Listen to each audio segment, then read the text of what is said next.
Good morning, or afternoon, as I think it is now. And today we're up at Rowardennan, walking a little bit of the West Highland Way, up as far as the Bothy, Bothy I think it is. Maybe about halfway to Inversnaid, and we're going to come back on the high route.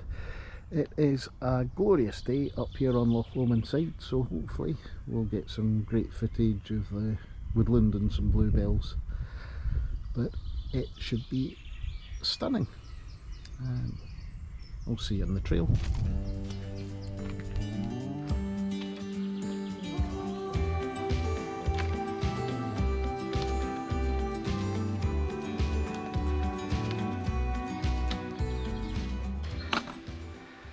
At the fantastic little Honesty box, just leaving Rowardennan, and the little mural on the gate is brand new. That's fantastic, but what a selection they've got here. Cans, water, plenty of cakes, and it's well stocked there. What we got: flapjacks, tiffin, Empire biscuits, banana loaf, muffins, and there's even some dog biscuits. Oh, I see dog water as well. Fantastic. Yeah.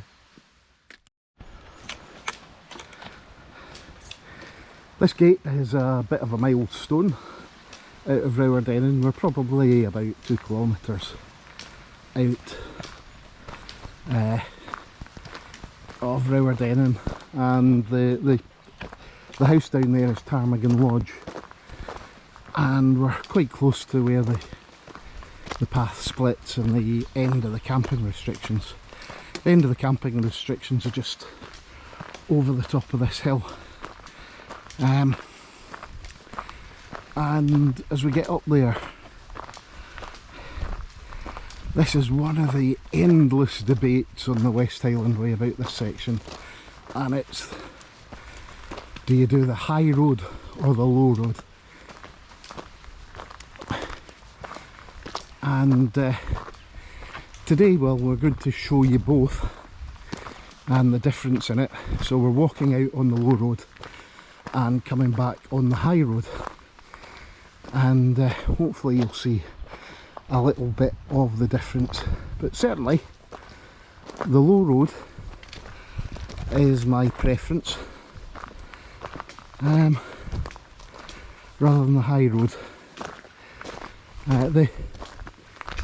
The upper route is fairly quick going, but it's forestry track just like this, and you miss a heck of a lot. Well, we'll see you on the low road. We're just approaching the junction. The official route is actually the only one signed from here, which will take us down to the lochside. There we are, and the forest track just carries on straight up there, and although it's easier, it's not an easy option by any stretch of the imagination. But we're going to walk out on this lower route. You might just be able to see it through the trees there. The two paths meet up maybe about 4 miles up the track, at the end of the forest path, and then it's quite a fun bit into Inversnaid, but we're not going that far today. So this is actually relatively new. They spent quite a lot of time on upgrading this bit of the path, and the original route just dropped down the hill, straight down the hill, just past Ptarmigan Lodge. So the reroute maybe cuts out about 200 or 300 metres of the original route, and this was built as a replacement. But you can see even here, just how the number of feet on it has eroded it away. But it's magical just walking down through this oak woodland. So we'll pick up again a little bit further on, and I'll show you some of the infrastructure that we've put in.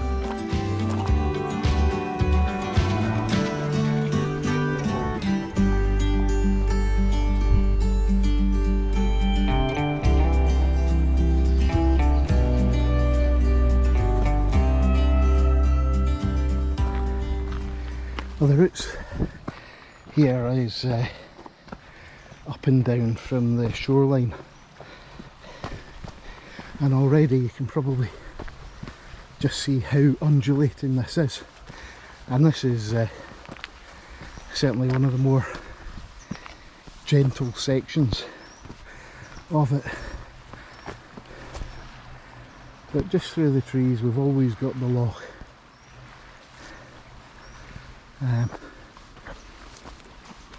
And there's places where the path is right down at the lochside, then it will climb back up again just as we are here. Quite a lot of steps put into the path, but the oak woodland along here is just stunning. Not too many bluebells at the moment. Hopefully we'll get to some places where the bracken isn't quite so high. And oh, here's another down, quite a steep down, and yeah, this is one of those places, and it's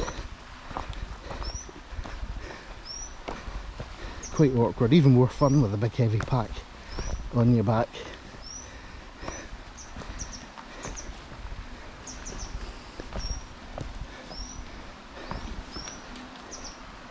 But certainly for me this is a part of the West Highland Way that just shouldn't be missed.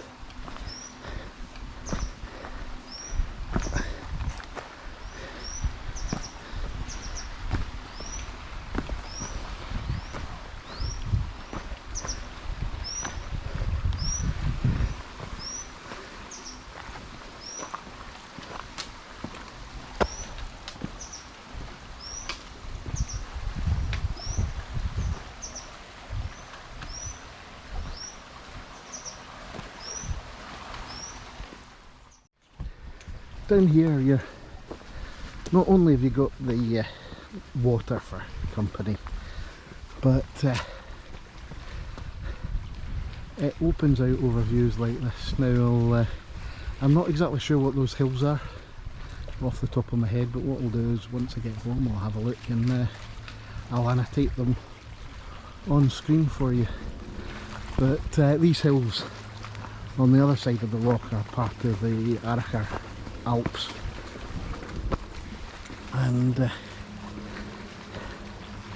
they got quite a character to them, very stony and rocky, and there's one or two Munros in amongst them as well. Now if you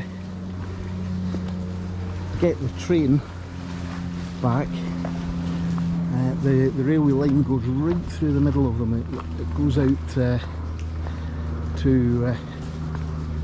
actually to Helensburgh, and right at the foot of those hills, so you get quite a brilliant experience in the train there. But not so nice down here if you're exploring a hoolie, but the views across the loch ain't half bad.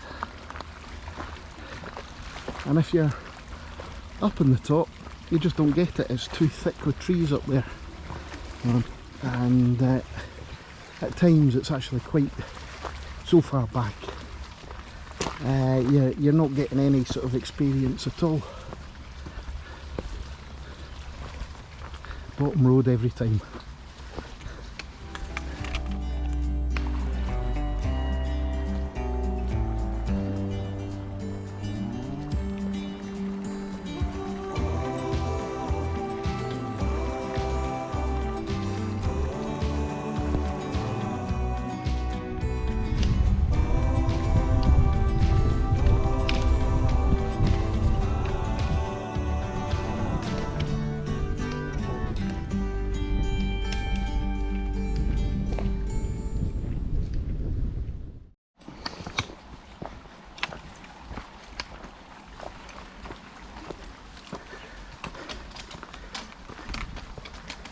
And just one of the many little climbs we've got up steps or stone steps as well. There's been a heck of a lot of work done on this.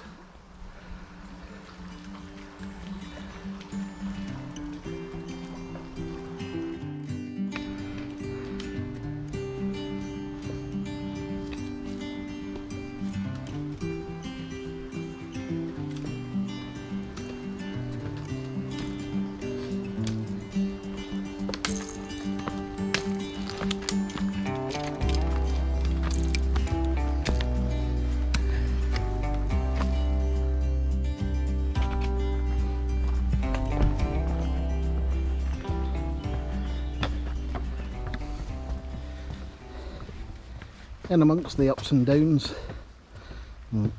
bridge this gap, we've got the odd bit of boardwalk. This one's needing a wee bit of repair in places.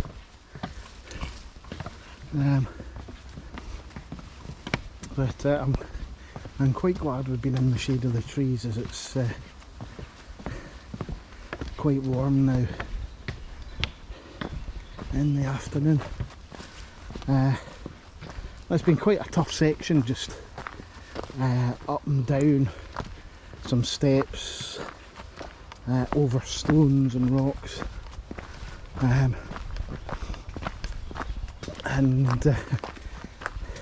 this is certainly a lot easier than the section from Inversnaid up to Benglass Farm.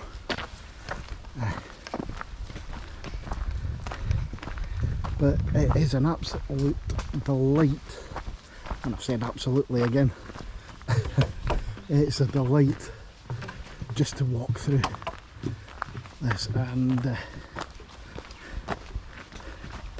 in the background there, you should be able to see the cobbler. Now, I think I said earlier I didn't know what these hills are looking at them. The one in the middle here, I think is Ben Vane. I'll need to verify that, but I'm fairly sure it's Ben Vane, which is a Munro, isn't it? I think it is a Munro, so, yeah. I'm not sure of the name of the one to the right of it, but the cobbler just sits at the back of Aracher, which is sort of down the other side of that gap there. And the small town that you can see just on the other side is Tarbert. The West Highland line actually comes in just where that Clearfell is. The station for Aracher and Tarbert sort of sits in between. But absolutely glorious. And I keep saying absolutely. And if I say absolutely, I get a kick in the nads. So I will attempt to stop saying absolutely.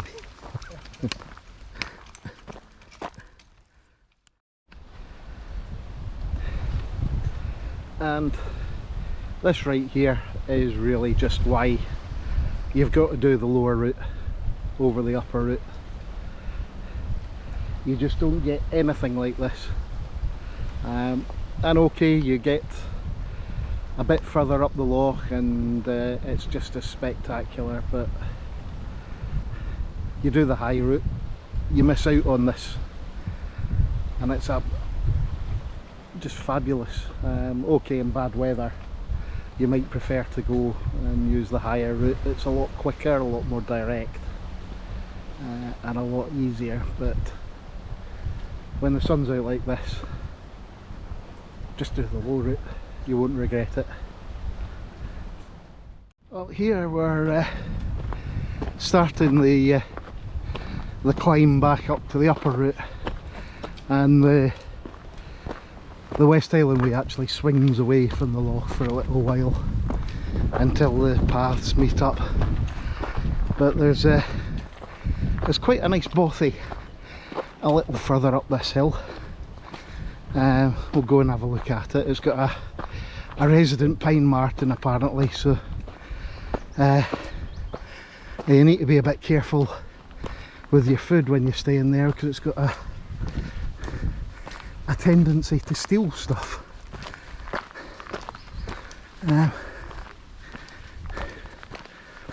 But already, as we're heading up the hill, we're actually entering some conifer plantation, which is really what blights the high route, unfortunately.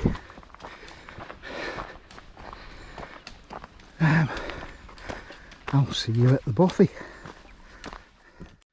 We're just going to walk off the trail to the bothy, which is, it's only about 30 metres off the trail, and it's a nice little building, but really remote. It must have been a heck of a journey for them to get either to Inversnaid or back to Rowardennan, and I guess that being so close to the loch, they would have probably used boats rather than walked, because I doubt there would have been any sort of path. There certainly wouldn't have been the forest track. So boat would have been the most likely way for them to get to civilization. There's also tarbit across the water, just the bluebells there in the wood, and this is really just a shelter to sleep in. There's one up from a tent. It's not that long ago been renovated.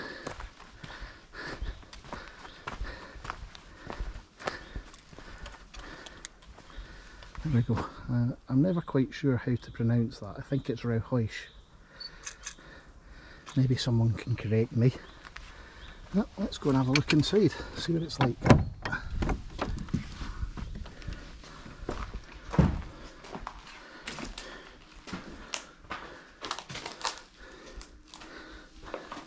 Quite a bit of wood about. You've got the fireplace. Resident blue bottle, I think I can hear.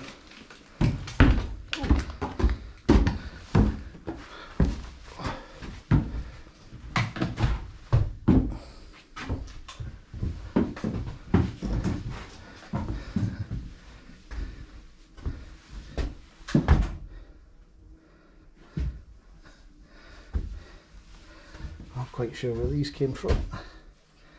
Someone's left their maps as well. There's your sleeping platform. And someone left a tent. The pole, yeah, tent. Oh, and yeah. I think unless they're staying here and they just left it to dry out. Yeah. You'd hope. Yeah. And the logbook. I'll take a break here and have a wee look through the logbook, I think. Oh. But anyway, if there was a few folk in here, oh, it's a bee that's buzzing. If there's a few folk in here on a wet night and you get a fire going, it could be quite a merry party, I think. Anyway, Roy House Bothy, learn to speak. Just leaving the Bothy, and this little strip of ground here is just covered with bluebells. It's quite fabulous. And it's a pity we weren't here maybe a couple of weeks earlier, because they're on the way to seed. A lot of the colour's gone from them. But this must just have been a wash of purple up here. Never tire of looking at bluebells.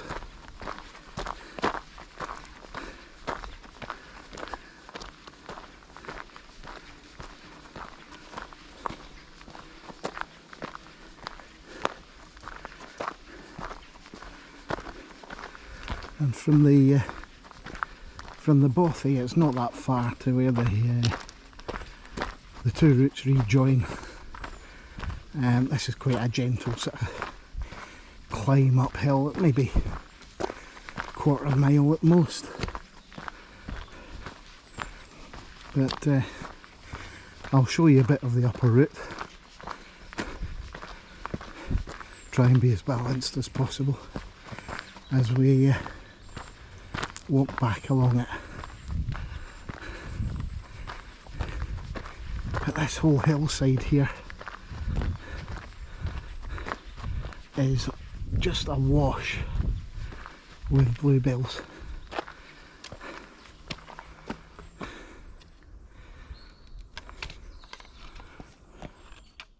So this is coming to the end of our little jaunt along the West Highland Way,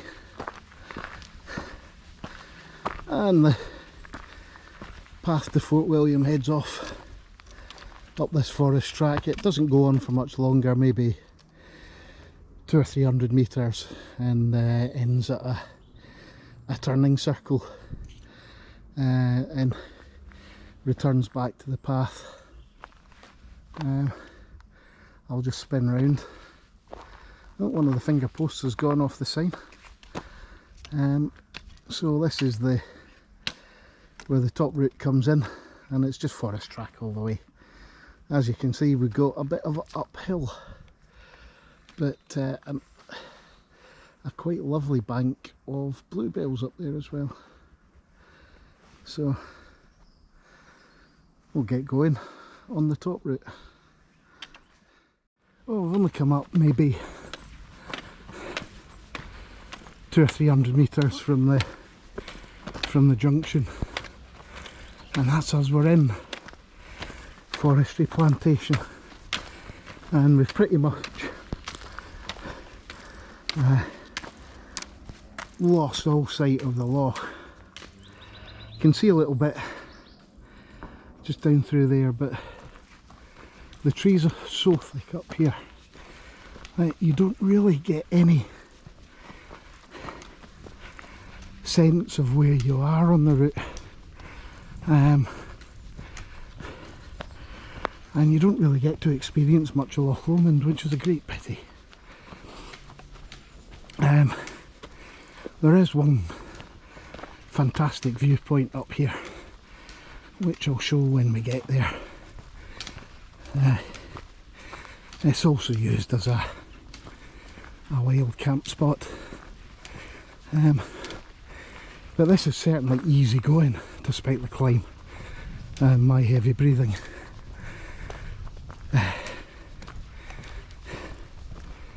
But yeah, it's surrounded by forestry plantation either side,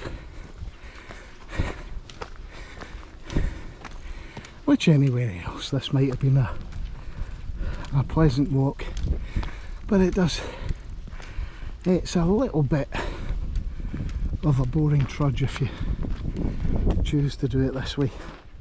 Not that I'm discouraging you. Just past a few hikers using the top road. Just some glimpses across the loch here. as we move along, but again, it's pleasant enough, but it just isn't a patch on the lower route.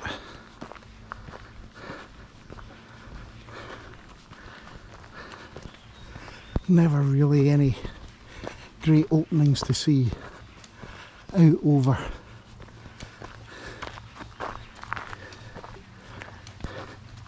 But the sun's out and it's nice and shady up here, so at the moment it is a very pleasant walk.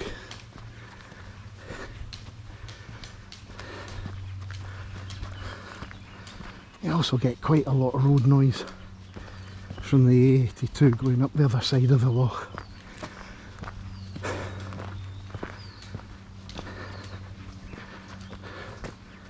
And from the this sort of pleasure craft on the loch.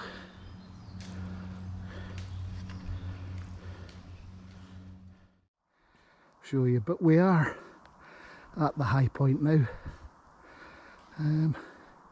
Nice little patch of bluebells there, and as we come round just off to the right here is the bench and viewpoint, and actually it's a fantastic wild camp spot if you are wild camping and you're up here with the tent.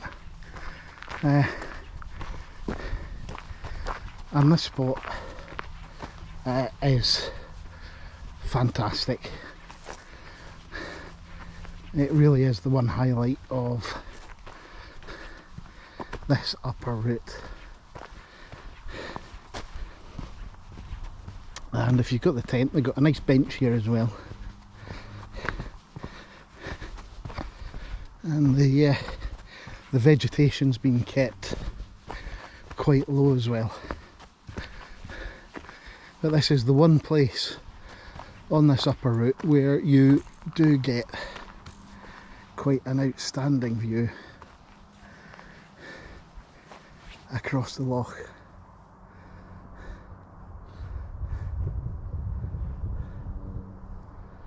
And what we're going to do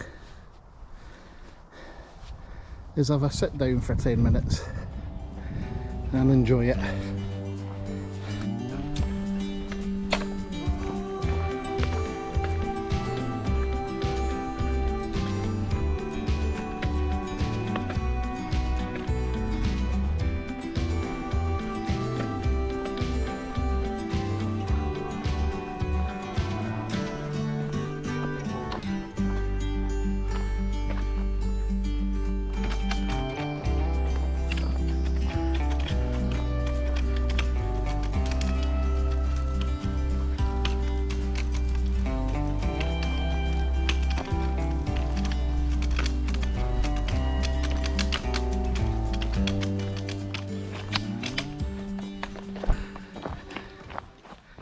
That's us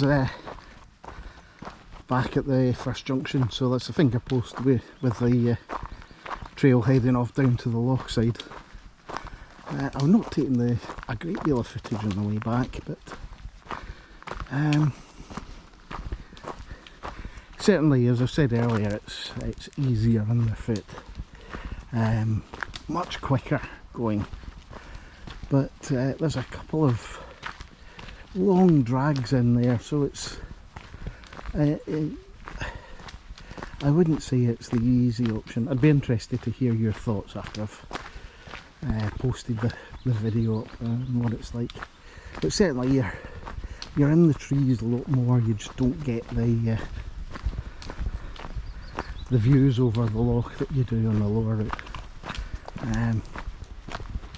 Let me know what you think, and I'll see you later.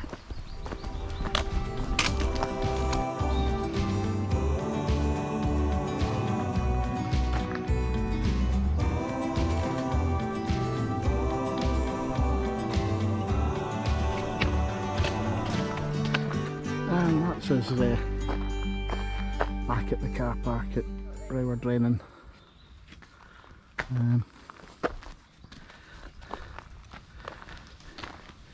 Just going to take a little walk out onto the pier here. give you a good clear view of the loch.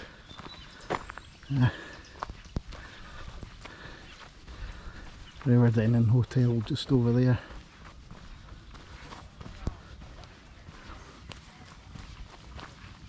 It really is quite a special place, this. And despite me moaning incessantly about the higher route, it's actually quite a lovely walk both ways. Here we go. What a view right up the loch, and we've got Ben Lomond front and centre, and the Ben Lomond Youth Hostel sitting just below it. I'll do a full pan of the loch from here. It's got a bit cloudy now. The temperature's still up quite a bit, and the midges are out and getting eaten alive just at the moment.